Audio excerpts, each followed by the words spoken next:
Hi, I'm Dr. Wilshire at Missouri Fertility. One of the most common treatments for infertility involves the use of intrauterine insemination.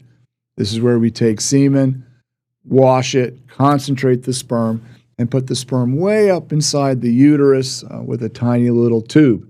These washed sperm can then get up into the tubes in much higher numbers than normal and generally boost the chance of pregnancy. Since many of you will be doing intrauterine insemination, I'd like to discuss what you can expect in a typical IUI cycle. Most of the time, women will call on the first or second day of their menses, give us a call and say, "Hello, I've just gotten my period." Usually we'll then do a sonogram on the third, fourth, sometimes the fifth day of the cycle during the menses in what we call a baseline ultrasound. Don't worry about having your period. It doesn't matter.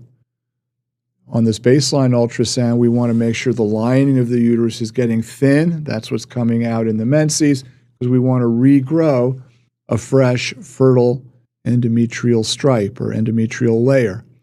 We also look at the ovaries, and we want to see little tiny follicle cysts called antral follicles. These are what I call the baby eggs that we want to grow up into mature eggs that are going to ovulate. If the ultrasound is favorable, or what I call quiet, then generally a woman will start some medications, usually some safe, simple, cheap pills called letrozole and sometimes Clomid. And a woman will usually take these medicines for about 5 days, sometimes longer, but it's usually 5 days. You can then expect to come back in 7 or 8 days for what's called a follicle monitoring ultrasound. On this ultrasound, we should hopefully have seen the little follicles become big, beautiful follicles. They're big black circles.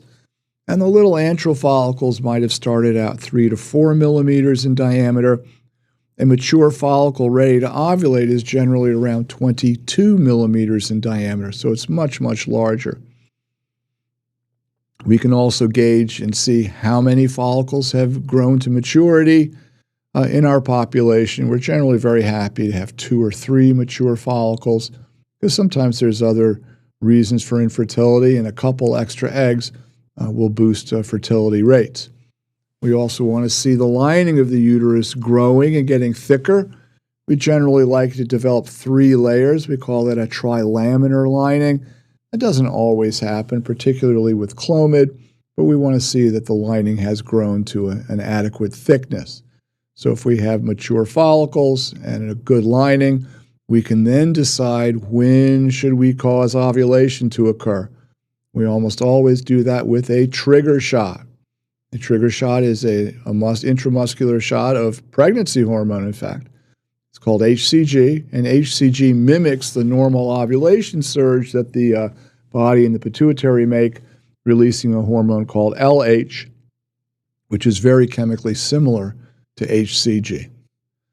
Generally, a follicle will ovulate 36 hours after an injection, but if the follicle is a little larger, or perhaps there's 2 or 3 follicles, sometimes we'll give the trigger shot 24 hours before insemination.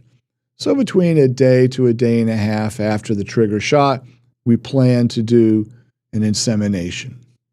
On insemination day, generally the male partner comes to the office a couple hours before the anticipated insemination, makes a fresh semen specimen usually, and it takes about 2 hours for that specimen to be washed and concentrated and prepared for an intrauterine insemination.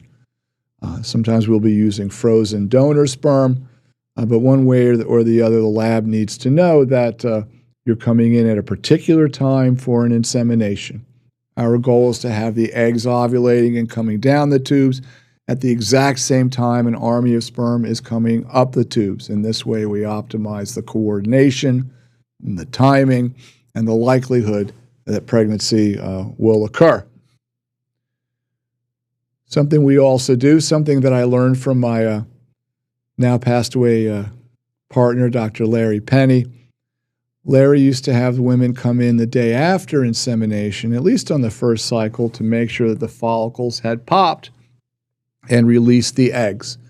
Now, you can give arguments for or against the check rupture scan that we call it, but most of the time I think it's very valuable, especially the first cycle. This gives us confidence that we see that the follicles have popped and released their eggs, and that tells us that the pills and the stimulation we gave prior to the ovulation were effective. Sometimes we see that the follicles have not popped, and if the woman does not become pregnant, that suggests we should change something or investigate further into why the ovaries are not releasing the eggs like they're supposed to. If we confirm that the eggs have ovulated, then we have the woman start progesterone supplementation. This is usually in the form of vaginal suppositories. Our local pharmacy makes these or compounds these for us, so they're relatively inexpensive. This progesterone supplementation appears to increase pregnancy rates. It probably doesn't decrease miscarriages, but early on it may increase implantation and boost our pregnancy rates somewhat. So you don't have to do the check rupture scan, although in our hands we find it very helpful. So that's what you can expect on an IUI or an intrauterine insemination cycle. Like I say, your mileage may vary. We may do some things a little differently, particularly if you're not responding to the pills in a normal fashion. There's other things we can do. But in general, that's what an IUI cycle looks like, and that's what you can expect. I hope you found that helpful. This is Dr. Wilshire at Missouri Fertility.